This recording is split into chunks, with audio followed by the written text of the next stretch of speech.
Hi guys, and welcome to this video of Stamping with Jen. In today's video I'm going to be making this cute little treat box using the new Curvy Keepsake Box Thinlits die, which is this one from Stampin Up in the Holiday Mini Catalog.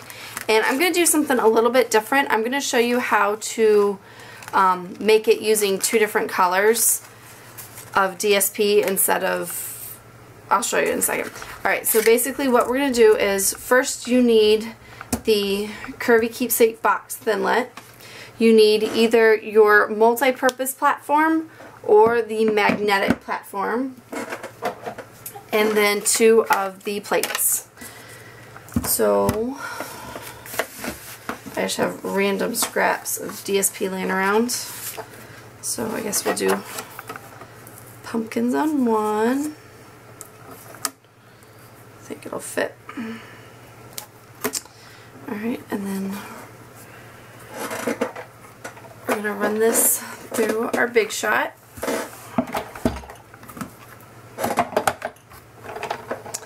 And for this one you need two of each pieces.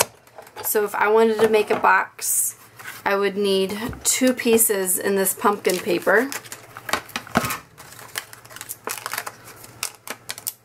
So this would be piece one, and I would need a second one exactly like with this DSP, and then the second one I'll use the back of the monsters.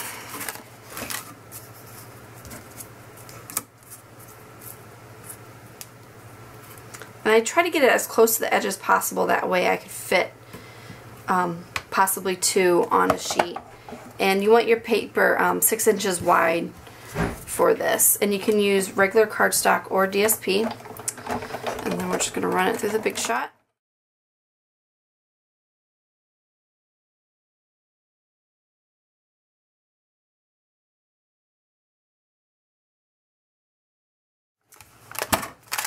Alright, so you're going to need a total of 4 pieces.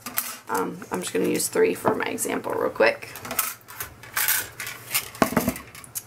Alright, so you would need 2 of one, 2 of the second one. And then what we're going to do is fold on the score lines the direction you want the box to go. So we want this pattern this side of the DSP, so I'm going to fold it up. And then I'm going to take my paper snips, flip it over. I'm literally just going to cut across the diagonal line from the rounded corner to the fold. So now I have 2 pieces, because I need 2 of the slots and 2 of these curves. So you'll end up getting enough cardstock to make 2 boxes, but you need 2 of each piece.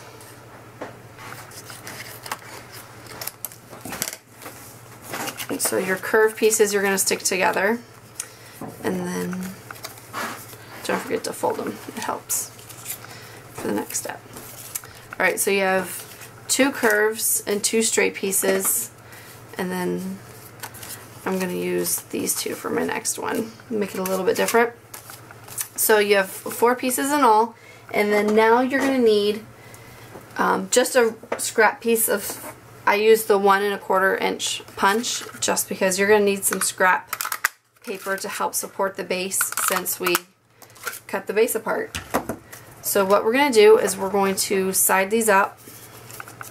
So where you cut and where you folded, they'll just basically piece back together. So that's A, and that is B. So A, you want to leave side up. B, you want to flip over. And this is very important because this is where the sticky tape comes in.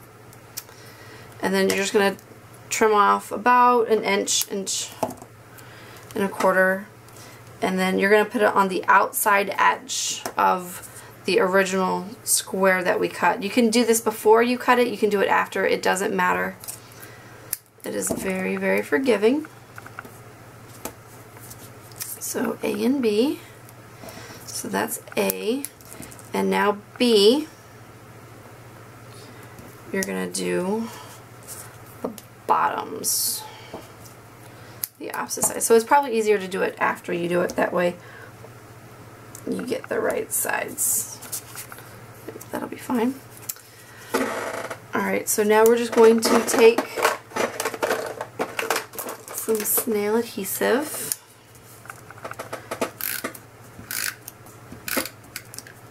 And this is just going to help support it while we put the pieces together. And you want to make sure you get this corner right here in the where the two pieces meet. You want to make sure that's lined up. The curve doesn't matter so much. You just don't want this side to be off. I'm sorry if my head's in that video, in that frame. So it's probably, if it's easier to hold it and play with it, but you want those two rounded pieces to be the same size, and then we're just going to put the square down, and basically that's just going to hold it together for us. And then we're going to do the same thing on this one, except we're going to do it on the sticky side again.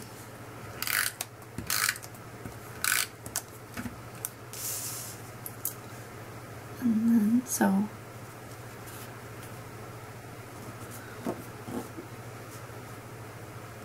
if you're like on this one, the scissor line's not straight, so I'm just going to go back and shave it and make sure it's straight. Because again, that where the two round parts meet is where you want it to be together. The inside you're not going to see, so it's more forgiving. Alright, so we have our two pieces, and then now we're just going to peel the sticky strip and put one on top of the other.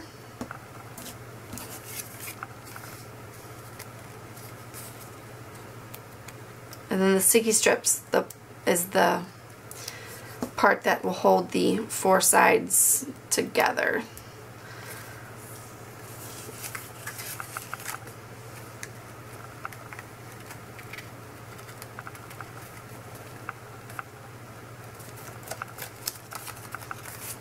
Alright, then you just want to press firmly, make sure you get a really good seal on the sticky strip, because you do have two pieces of cardstock sandwiched in between there. And you could also put snail on the cardstock, it'll help it. So, and then we're just going to fold on the score lines on the circle ends, and then just push our flaps through.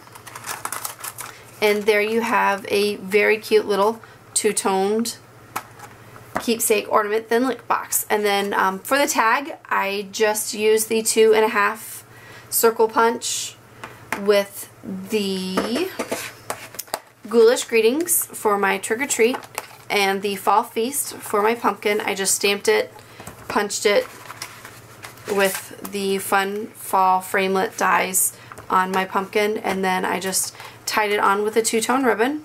So I hope you enjoyed this quick little tutorial. It's a little something different for how to make the Curvy Keepsake Box. I hope you enjoyed this, and stay tuned for my next video. Happy stamping, guys!